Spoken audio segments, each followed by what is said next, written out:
নমস্কার, জ্যোতির্ময় দেবশ্রী। আজকে বলবো জুন মাসের রাশিফল তুলা থেকে মীন রাশি অবধি। রাশিফল বলার আগে আমাদেরকে আগে জেনে নিতে হবে যে গ্রহ অবস্থানগুলো কোথায় কি অবস্থায় রয়েছে। আমরা সবাই জানি যে মার্চ মাসের 29 তারিখ শনি ট্রানজিট করে চলে গেছে মীন রাশিতে। এছাড়াও এই মে মাসে আমাদের কতগুলো গ্রহ ট্রানজিট করবে। 14ই মে ট্রানজিট করবে বৃহস্পতি চলে আসবে মিথুন রাশিতে। আবার 18ই মে ট্রানজিট করবে রাহু এবং কেতু। রাহু চলে আসবে মীন রাশি থেকে কুম্ভ রাশিতে এবং কন্যা রাশি থেকে সিংহ রাশিতে চলে যাবে কেতু। আর রবি বুধ থাকবে প্রথমত থাকবে বৃষ রাশিতে, মাসের 15 দিন মানে 15 তারিখের পর চলে যাবে তুলা রাশিতে, সেখানে রবি বুধ বৃহস্পতি কানেকশন হবে। মঙ্গল কর্কট রাশিতে থাকবে, মঙ্গলও 15 তারিখের পরে চলে যাবে সিংহ রাশিতে, সেখানে মঙ্গল কেতু কানেকশন হবে। শুক্র থাকবে মেষ রাশিতে। এই মোটামুটি এই হলো গ্রহ অবস্থান আগামী জুন মাসে। এবং যা আমরা জানুয়ারি থেকে যা রাশিফল বলেছি, জুন মাস থেকে রাশিফলের অনেকটাই পরিবর্তন আমরা দেখতে পাবো। কারণ পরিবর্তন কি কারণে আসবে? কারণ বড় বড় 4টি গ্রহ বৃহস্পতি, শনি এবং রাহু, কেতু, 4টি গ্রহর এক্সিস পরিবর্তন হবে। এবং পরিবর্তন তো হয়েই গেছে, শনির পরিবর্তন হবে এবং মে মাসে পরিবর্তন আরো 3টে গ্রহের হবে। এছাড়া রবি বুধ বৃহস্পতি কানেকশন হবে। তো এই এক্সিসে মঙ্গল কেতু কানেকশন হবে। এই এক্সিসে কিন্তু অনেকটাই আমরা জুন মাসের অনেক গ্রহেরই, অনেক রাশিরই অনেকভাবে পরিবর্তন আমরা প্রচুরভাবে দেখতে পাবো। কারোর ক্ষেত্রে খুব ভালো, কারোর ক্ষেত্রে মাঝারি, কারোর ক্ষেত্রে মোটামুটি বা খুব খারাপ চলবে। সেই জন্য আমি সবসময় বলি যে ট্রানজিটগুলো যখন হয় যাতে আপনাদের খারাপ না যায়, সেই জন্য একজন ভালো অ্যাস্ট্রোলজারের সঙ্গে যোগাযোগ করতে। যাই হোক, আসবো তুলা রাশিতে। তুলা রাশির জাতক জাতিকাদের জুন মাস থেকে অনেকটাই কিন্তু ভালো হওয়া শুরু হবে। যারা এতদিন শরীর স্বাস্থ্য নিয়ে একটু চিন্তা করছিলেন, চিন্তার মধ্যে ছিলেন, শরীরটাকে কিছুতেই ঠিক করতে পারছিলেন না, তাদের ক্ষেত্রে কিন্তু শরীর স্বাস্থ্যের উন্নতি জুন মাস থেকে দেখতে পাবেন। কর্মের জায়গা, যে কর্মের জায়গায় এতদিন প্রচুর বাধা প্রাপ্ত হচ্ছিল, কিছুতেই কর্মের জায়গা থেকে একদম মানে ঠিক ভাবে কাজ হচ্ছিল না, কারণ শনি রাহু কানেকশন হয়ে বসেছিল কিছুদিন। কর্মের জায়গায় বেশ একটা 6ষ্ঠ ঘরে কর্মের জায়গায় প্রচুর শত্রুতা আপনারা পেয়েছেন। তো শত্রুতার জায়গা এখন কম পাবেন।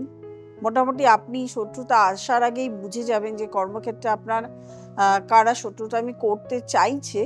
তাছাড়া কর্মের জায়গায় প্রচুর উন্নতি, ডেভেলপ হবে। মানে যে পজিশন এখন আপনাদের আছে তার থেকে পজিশন আস্তে আস্তে, শনি ষষ্ঠে রয়েছে, শনি ষষ্ঠে অনেক ভালো রেজাল্ট দেয়। কর্মে প্রচুর মানে একদম কানেকশন আসবে। কর্মের জায়গায় দেখবেন আপনার প্রচুর উন্নতি হবে। যারা ব্যবসা করছেন, ব্যবসার ক্ষেত্রে তাদের প্রচুর উন্নতি। এবং যারা চাকরি করছেন, চাকরির জায়গায় যতগুলো বাধা আসছিল সেই বাধাগুলো এখন আর থাকবে না। যারা হায়ার স্টাডিজ করতে চাইতো ছাত্রছাত্রীরা, তাদের রাহু এবারে পঞ্চমে ঢুকবে, হায়ার স্টাডিজের সুবিধা হবে। ধরো তুমি হায়ার স্টাডিজ করতে বিদেশে যেতে চাইছো, সেক্ষেত্রে তুমি বিদেশে যেতে পারবে। আর যখনই কর্ম উন্নতি হয় তখন অবশ্যই অর্থেরও উন্নতি হয়, অর্থের জায়গারও উন্নতি পাবে। 9th হাউসে বৃহস্পতি মানে একটু ভাগ্যের জায়গার উন্নতি হবে, ভাগ্যে উন্নতি দেখা দেবে। এখানে তোমার কর্মে উন্নতি, ষষ্ঠে রয়েছে শনি, পঞ্চমে রাহু এবং নবমে তোমার থাকবে বৃহস্পতি। মানে এই 3টি তোমাকে ভীষণ একটা ভালো জায়গায় তুলা রাশিকে পৌঁছে দেবে। তারপরে আসবো বৃশ্চিক রাশি। বৃশ্চিক রাশির ঢাইয়া চলছিল, সেটা তো ছেড়ে গেছে মার্চ মাসের 29 তারিখ। কিন্তু ঢাইয়া ছেড়ে গেল যেহেতু চতুর্থে রয়েছে রাহু। চতুর্থে রাহু থাকাকালীন অবস্থায় গৃহ সুখ, গৃহ শান্তি বজায় থাকবে না। গৃহে একটা সবসময় একটা দেখবে দাম্পত্য অশান্তি বা অর্থনৈতিক অশান্তি বা নিজেদের মধ্যে একটা গোলযোগ, কিছু না কিছু শরীর খারাপ, কারো কোথাও শরীর খারাপ হলো, কোথাও অর্থহানি হলো, সেটা কিন্তু দেখতে পাবে। এছাড়া যারা স্টুডেন্ট আছো 9, 10, 11 ক্লাসে পড়ছো, সামনেই মাধ্যমিক দেবে বা উচ্চ মাধ্যমিক দেবে, তাদের ক্ষেত্রে কিন্তু পড়াশোনাতে বাধা আসতে পারে, রেজাল্টও খারাপ হতে পারে। তার জন্য কি করতে হবে? পড়াশোনাতে খুব মনোযোগ দিয়ে করতে হবে, কনসেন্ট্রেশন দিতে হবে, সেটাকে গুরুত্ব দিতে হবে। গুরুত্ব না দিলে কিন্তু রেজাল্ট খারাপ হওয়ার সম্ভাবনা থাকে। শরীর স্বাস্থ্যের দিকে প্রচুর পরিমাণে ধ্যান দিতে হবে বৃশ্চিক রাশির জাতক জাতিকাদের। মা বাবার শরীর স্বাস্থ্য হানি, বিশেষ করে মায়ের স্বাস্থ্যহানি হতে পারে, মায়ের শরীর নিয়ে চিন্তা হতে পারে। সেই জন্য সবসময় কোনো কিছু প্রবলেম হলে ডক্টর কনসাল্ট তো করাতেই হবে। গৃহে যদি একটু মানে পজিটিভ এনার্জি ক্রিয়েট করা যায়, আমি পজিটিভ এনার্জি প্রচুর টোটকা দিয়ে থাকি, সেই টোটকাগুলো ইউজ করলে গৃহে পজিটিভ এনার্জি ক্রিয়েট হবে। তাহলে কিন্তু যে সমস্যাগুলো আমি রাহুর ক্ষেত্রে বললাম, সেই সমস্যাগুলো নাও আসতে পারে, মানে 100% আসে না, সেটা তো ক্রিয়েট করতে হয়। আমার টোটকাগুলো একটু দেখে নেবেন, আমি পজিটিভ এনার্জি কিভাবে ক্রিয়েট করতে হয় বলেই দিয়েছি। আর না হলে তো আপনি আপনার পছন্দসই অ্যাস্ট্রোলজারকে দেখাতেই পারেন গিয়ে। বৃশ্চিক রাশি অর্থনৈতিক জায়গাটা মোটামুটি থাকবে, তবে একটা কথা বলবো, যেহেতু অষ্টমে বৃহস্পতি লিভার কিডনি এফেক্টেড হতে পারে, বাইরে খাওয়া, জাঙ্ক ফুড খাওয়া এবং জলবাহিত কোনো পেটের সমস্যা হতে পারে, সেগুলো থেকে সাবধানে থাকতে হবে। আর গুপ্ত শত্রু কিন্তু বাড়বে প্রচুর পরিমাণে, কর্মক্ষেত্রে গিয়ে গুপ্ত শত্রু বাড়তে পারে, সেক্ষেত্রে কিন্তু সাবধান থাকতে হবে। তারপরে আসবো আমরা ধনু রাশি। ধনু রাশির ঢাইয়া শুরু হয়েছে মার্চ মাসের 29 তারিখ থেকে। ধনু রাশির আরেকটা জিনিস যেটা হচ্ছে, ঢাইয়াও যেমন শুরু হয়েছে, ঢাইয়াতে শারীরিক সমস্যা, অর্থনৈতিক সমস্যা, অনেক সমস্যাই দেখা দেয়। কিন্তু ধনু রাশির জাতক জাতিকাদের আরেকটা দিক, যেমন এখন একদম সমসপ্তমে বৃহস্পতি থাকবে।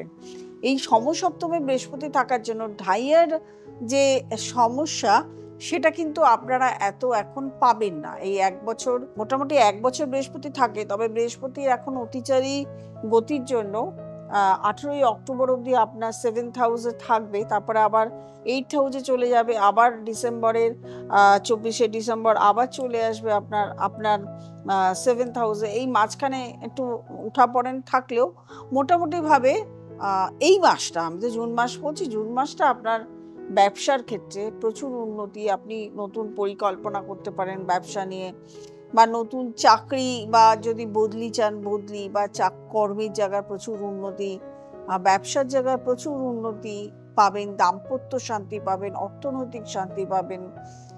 তবে একটু বাধা তো আসবে, যেহেতু ঢাইয়া চলছে, বাধা আসবে। যাদের শনি এবং বৃহস্পতি দুটোই গ্রহ ভালো আছে, তাদের এত সমস্যা হবে না। যদি শনি এবং বৃহস্পতি গ্রহ আপনাদের ক্ষেত্রে সঠিকভাবে না থাকে, তাহলে কিন্তু সমস্যাটা আপনারা পেতেই পারেন। শরীরকে নিয়ে একটু সাবধানে থাকতে হবে, মায়ের শরীর স্বাস্থ্য নিয়ে সাবধানে থাকতে হবে। আর বললাম, এক্ষেত্রেও কিন্তু গৃহে পজিটিভ এনার্জি ক্রিয়েট করতে হবে, না হলে কিন্তু প্রবলেম হতে পারে। আর কোনো সমস্যা হলে অবশ্যই ডাক্তার দেখাবেন। আর আরেকটা যেটা বলবো, সেটা হচ্ছে কর্মক্ষেত্রে একটু অলসতা আসতে পারে। কর্ম করতে গেলে হয়তো ইচ্ছে হচ্ছে না, এই ইচ্ছেটাকে সরিয়ে, ইচ্ছে হচ্ছে না, এই নাটাকে সরিয়ে ইচ্ছেটাকে গ্রহণ করতে হবে এবং মোটিভেটেড থাকতে হবে, নাহলে কিন্তু ধনুরাশির জাতক জাতিকাদের সমস্যা হবে মোটিভেটেড না থাকলে। সেই জন্য কর্ম করে যেতে হবে, ফল অবশ্যই পাবেন। তারপরে আসবো মকর রাশি। মকর রাশির জাতক জাতিকাদের কিন্তু সময়টা এখন খুবই ভালো। মকর রাশির জাতক জাতিকাদের এখন 3rd হাউসে থাকবে শনি। শনি 3rd হাউসে খুবই ভালো রেজাল্ট দেয়। কানেক্টিভিটি, ব্যবসার ক্ষেত্রে প্রচুর কানেক্টিভিটি ঘটায়, ভাই বোনের সঙ্গে সম্পর্ক ভালো করায়, ছোট বা বড় যেই ভাই বোন থাকুক না কেন, সেক্ষেত্রে প্রচুর সম্পর্ক ভালো করায়। কানেক্টিভিটির সাহায্যে আপনার ব্যবসার, আপনার প্রফেশনাল জায়গা, আপনি যেখানে চাকরি করেন সেই জায়গায় আপনি প্রচুর উন্নতি করতে পারবেন। প্রচুর বিশিষ্ট ব্যক্তিদের সঙ্গে পরিচিত হবে, যারা আপনাকে প্রচুর পরিমাণে হেল্প করবে। আপনার ভাই বোনও আপনাকে প্রচুর হেল্প করবে। আপনার তবে একটা জায়গা বারবার করেই বলবো, অর্থের কোথাও ইনভেস্ট করার আগে অবশ্যই একটু দেখে নেবেন। মানে হঠাৎ করে যে কোনো জায়গায় টাকা বা বিপুল পরিমাণে অর্থ ইনভেস্ট করে ফেলবেন না। নিজের চার্টটাকে একটু ভালো করে কারো কাছে দেখিয়ে নিন, যাতে আপনার অর্থ ক্ষতিটা না হয়। কারণ যেহেতু ষষ্ঠে বৃহস্পতি রয়েছে, অর্থ ক্ষতি হওয়ার সমস্যা আপনার দেখা দিতে পারে। সেই জন্যই বললাম একটু এগুলো ভেবে চিন্তে করে নেবেন। বা যদি ধরুন কোথাও আপনি কোনো ব্যবসা করছেন, কারোর সঙ্গে পার্টনারশিপ করছেন, এই সমস্ত হলে আপনি একটুখানি ভালো জ্যোতিষীর কাছে পরামর্শ নিয়ে নেবেন। আপনার পার্টনারশিপ ব্যবসা হবে কিনা তার জন্য পরামর্শ নিয়ে নেবেন। তারপরে আসবো কুম্ভ রাশি। কুম্ভ রাশির জাতক জাতিকাদের এমনি একটা মানে পরিস্থিতি চলছে, সাড়ে সাতির লাস্ট পিরিয়ড চলছে এবং রাশিতেই থাকবে রাহু। রাহু ইমোশনাল ভাবে বিভিন্ন ডিসিশন নেওয়ায়, সেটা অনেক ক্ষেত্রে খারাপও হয়, অনেক ক্ষেত্রে ভালোও হয়। তবে ইমোশনাল ভাবে যে কোনো ডিসিশন নেওয়ার আগে একটু ভেবেচিন্তে ডিসিশন নিতে হবে। মাথা ঠান্ডা রাখতে হবে, মাথা বেশি ঠান্ডা মানে গরম করলে চলবে না। আপনার এমনি এই সময়টা 5th হাউসে বৃহস্পতি, লগ্নে রাহু, 2nd হাউসে শনি রয়েছে, এমনি সময়টা ভালো। মানে মোটের উপরে সাড়ে সাতির লাস্ট পিরিয়ড তো মোটের উপর ভালো, কিন্তু একেবারেই বলবো যে ইমোশনাল এখন হলে চলবে না। যে কোনো ক্ষেত্রে ডিসিশন একটু ভেবে চিন্তে নিতে হবে। আর আপনি যদি মনে হয় যে আপনি ইমোশনাল হয়ে যাচ্ছেন, তাহলে আপনার বয়োজ্যেষ্ঠ যারা আছে বাড়িতে তাদের সঙ্গে একটু ডিসকাস করে নিয়ে যে কোনো ডিসিশন নিন। শরীরের দিকে ধ্যান দিতে হবে। এখন রাস্তাঘাটে চলার সময় সাবধানে চলতে হবে। পায়ে চোট আঘাত, কোমরে চোট আঘাত, হাঁটুতে চোট আঘাত, ব্যথা, পেইন এগুলো কিন্তু হতে পারে। সেই জন্য অবশ্যই ডাক্তার কনসাল্ট করাতে হবে। মা বাবার শরীর স্বাস্থ্য নিয়ে সমস্যা আসতে পারে, সেক্ষেত্রেও দেখাতে হবে। তবে বলবো যে আপনার যদি এই সময় ধরুন আপনি কারোর সঙ্গে কোনো একটা রিলেশনে গেছিলেন, সেই রিলেশনটার সমস্যা দেখা গেছিল, তবে এই সময়টা সমস্যা থাকবে না, রিলেশনটা হবে। রিলেশনের কারোর সঙ্গে রিলেশন হয়নি, তবে নতুন রিলেশন আসবে, সেটা বিয়ের দিকে এগোবে, নতুন সম্পর্ক হবে। এবং বিভিন্ন, শুধু যে ভালোবাসার রিলেশন তা না, বিভিন্ন জায়গা থেকে আপনার বিভিন্ন লোকের সঙ্গে ভালো সম্পর্ক হবে, বড় বড় লোকের সঙ্গে পরিচয় হবে, বড় বড় জায়গার সঙ্গে কানেক্টিভিটি আসবে। যদি আপনারা এই সময় ফরেন যেতে চান, বিদেশে যেতে চান, সেটা সুযোগ পাবেন। হায়ার স্টাডিজের ভালো জায়গায় সুযোগ পাবেন। এবং আপনার কর্মক্ষেত্রে বা যে পড়াশোনা, যে সাবজেক্ট নিয়ে পড়াশোনা করছেন, তাতে আপনার একটা নলেজ এই সময় আপনি গেইন করবেন। মানে এই 5-6 মাস থাকবে একটা নলেজ গেইন করার সময়। তো সেটা এখন থেকে স্টার্ট হয়ে যাবে। এই মে মাস থেকে হবে, মানে জুন মাসে, মে মাসে ট্রানজিট করবে, মানে জুন মাসে আপনি পুরো 5th হাউসে পাবেন। আপনার কর্মক্ষেত্রে আপনি প্রচুর নলেজ গেইন করবেন, যেটা আপনার নেক্সট পরবর্তীকালে সেটাকে বড় সুযোগ আপনাকে এনে দেবে। এরপরে আসবো মীন রাশি, সবার লাস্ট যেটা। মীন রাশির সাড়ে সাতি চলছে। মীন রাশির জাতক জাতিকাদের গৃহে শুভ অনুষ্ঠান হতে পারে, গৃহযোগ হতে পারে। আপনি এখন বাড়ি কিনতে পারেন, গাড়ি কিনতে পারেন, বা কোথাও একটা বাড়ির জন্য বা জমির জন্য জায়গা হয়তো মানে টাকা ইনভেস্ট করতে পারেন। তবে প্রত্যেকটা ক্ষেত্রে ইনভেস্ট করার আগে আমি বলবো একটু দেখে শুনে ইনভেস্ট করুন, যাতে টাকাটা লস না হয়। তবে ইনভেস্ট হবে। নতুন গৃহ সুযোগ আসতে পারে। নিজের শরীরের দিকে ধ্যান দেবেন, যেহেতু সাড়ে সাতির একদম মানে মাথায় রয়েছে শনি। শরীরের দিকে দৃষ্টি দেবেন। অর্থনৈতিক এখন একটু মানে যাদের ব্যবসা চলছিল, এখন হয়তো ব্যবসার জায়গাটা একটু স্থিত হলেও খরচা প্রচুর বেড়ে যাবে, কারণ রাহু রয়েছে 12th হাউসে, প্রচুর পরিমাণে খরচা হবে। মানে টাকা এখন হাতে থাকবে না, সেই জন্য খরচাটা একটু সামলে করতে হবে, এটা কিন্তু মাথায় রাখতে হবে। আর সাড়ে সাতিতে মীন রাশির যে প্রবলেম হয় সেটা হবে, তবে শনি ভালো থাকলে হবে না। আবার সবসময় যে সাড়ে সাতি খারাপ করে এমন কিন্তু কথা নয়। সাড়ে সাতি জীবনকে প্রচুর পরিমাণে অভিজ্ঞ মানে আপনাকে অভিজ্ঞ করে তোলে। তাতে আপনি পরবর্তীকালে আপনার পথ চলাটা খুব স্বাভাবিকভাবে আপনি রাস্তা চলবেন, যখন আপনার কোনো প্রবলেম হবে না।